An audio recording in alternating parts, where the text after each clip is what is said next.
Georgia Bee Removal started probably 15 years ago by Bill Owens.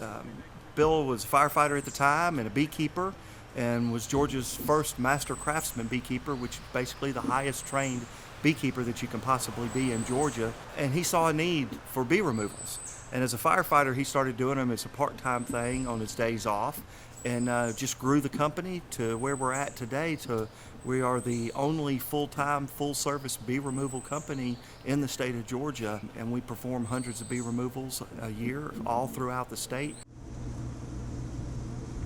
So generally we meet with the homeowners. See what we've got going on. Most of the time they can walk us around the house and show us where they're coming and going from, and just simply by that can generally pretty well determine where the bees are at in the house. What they're seeing is just bees going in and out of the house, and it can be a small crack or they could be going under the shingles. And it's typically from one small hole, about an inch or so in diameter. I commonly describe it to people as it looks like 285 with honeybees going in and out of your house. It's just a constant coming and going of bees from that spot. It's a pretty good sized colony. And then we can go inside with my thermal imaging camera and take a picture of where they're at, and just by the heat of the bees we can see exactly where they are. And since the bees set off a thermal signature, they stay warmer than the area around them. So we can see the bees basically in the wall. This is above the hive that's in the kitchen that we were looking at in the ceiling. Normally I would like to go through the floor to get to them, but since we got hardwood floors up here, we're not able to go through that. But if it's carpeted floors, I'm able to roll the carpet back and just cut out a section of the floor there in the carpet, take the bees out, and then put it all back. Stuff the carpet back down, and you never even know I was here. So basically the reason the bees choose the location that they're going to go is somewhere within a mile or so of the house that they've chosen, there's a colony of bees that has decided to swarm, and they will move out and move into another place. And swarming is basically their natural reproduction. So they take the existing queen, and about half or maybe a little more of the colony, they send out scout bees, and they go out and look for new real estate. If that one bee finds somewhere that they think, oh, this is the best place to move in, then that's when they decide that's where they're going to move into. Once we figure out exactly where they are, The warm here, cold here. then we will come in and cover everything up so that we don't get anything dirty or honey on it or bees on it. Then we will open up either the ceiling or the floor or the roof, depending on where they are, and access the bees and start the whole removal process. It's when we build houses that the floor joists are tall enough and they set them wide enough that it's basically the same size as a regular beehive. So the space is what they're looking for. And typically bees like to get in the floor joist because we don't insulate between the first and second floor. So that's just a big open cavity for them that they can get into, and that's where they move in. One of the big main questions we get asked is, do you smoke the bees when you do the bee removals? The smoke, it does calm the bees, but one of the big things it does for them is it will start making them run through the hive, and they will run from that smoke.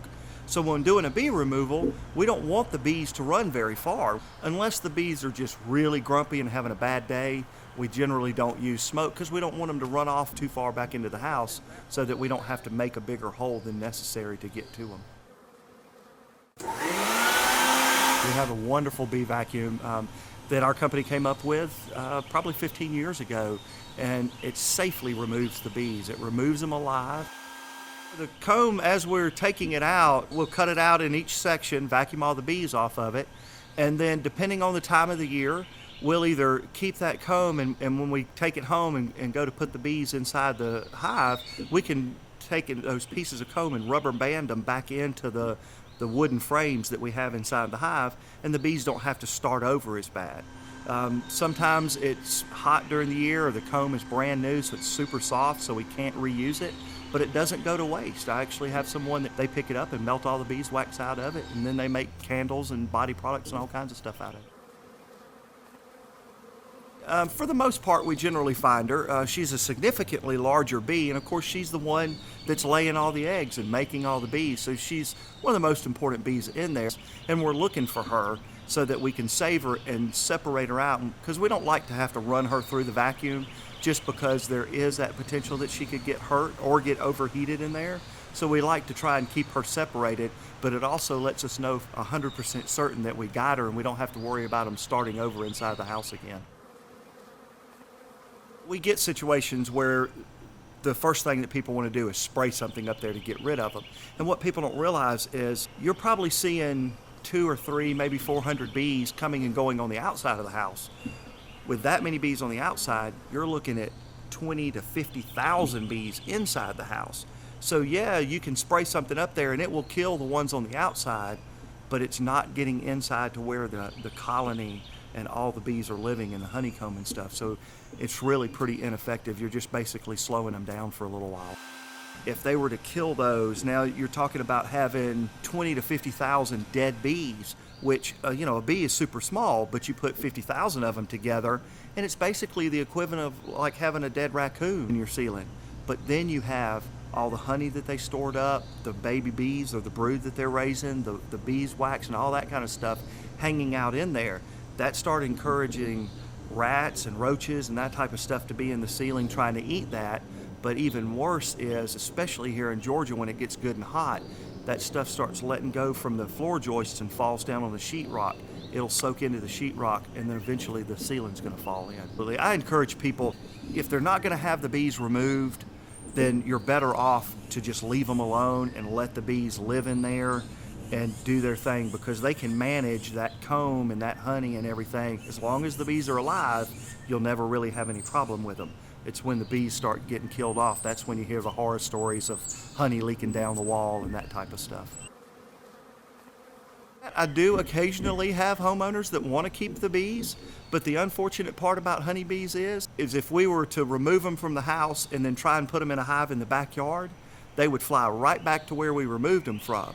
So I've done for a few homeowners where we have brought them some other bees and they can get started in beekeeping, but we try to encourage them to learn a little bit about beekeeping before they decide to jump off in and be a beekeeper. One of the other questions that we always get asked is, do we get stung? And well, we're dealing with an insect that stings to defend their colony. So yeah, we generally do get stung a few times a day. It's kind of one of the hazards that comes with the work. People like to have some of the honey that they have got from their house. Yeah, I generally try and give them as much honey as they want, because everybody wants to taste the honey that came locally from their house. So we try to save them a little bit each time. We like to take steps to guarantee those bees are not going to come back into that same spot. The key to that is filling up that space that they were originally in. So what we do is we fill that space full of insulation. With Georgia Bee Removal, we stand behind every bit of the work we do, so we guarantee that those bees will not come back to that exact spot that we removed them from. And if it happens that they do end up coming back to that same spot, we'll absolutely come back out at no charge and take them back out again. Depending on which way we go to it, in this instance we went through the ceiling. We can screw the sheetrock back to the floor joists and then do a skim coat of sheetrock mud on it, and then the homeowner just has to come back in and have it resanded and painted, and generally you can't even tell we've been here. Then on the outside of the house we'll go out wherever the bees are coming and going from. Generally we can caulk that in and seal it all up, and that will work very well to keep them out. Vacuums them up in a big canister, and that allows us to transport them and get them into a regular managed hive so that we can save the bees and make sure that they're still around.